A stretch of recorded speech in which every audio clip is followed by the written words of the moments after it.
Raytown has a lot of deep and dense history that we don't know about. I talked to the director of Cave Springs, Al Maddox, about what he knows about Raytown's history.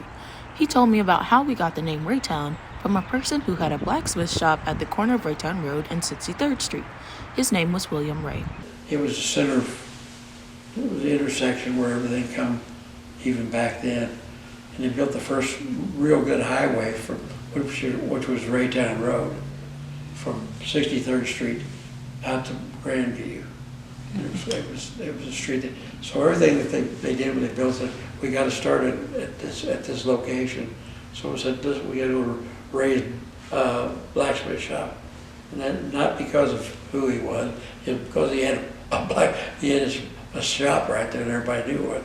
So the name Ray's Town, not Raytown, Ray's, was the first name that Raytown had.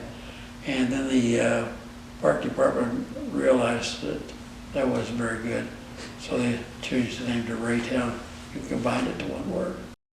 Along with Al telling me about how we got our name Raytown, he told me about the significance Cave Springs has had on the historical Western trails.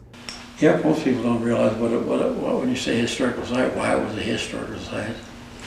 It was that because this is where they stopped, and the creek and the cave was producing beautiful water then.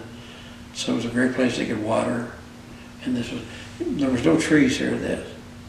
It was hard, it was just beautiful pastures, and of course it was great for your cattle and stuff that you were taking with you. And as you got out in western Kansas, that became a little scarce. Al even shared a piece of Black history that most students wouldn't know about during the historical trails time.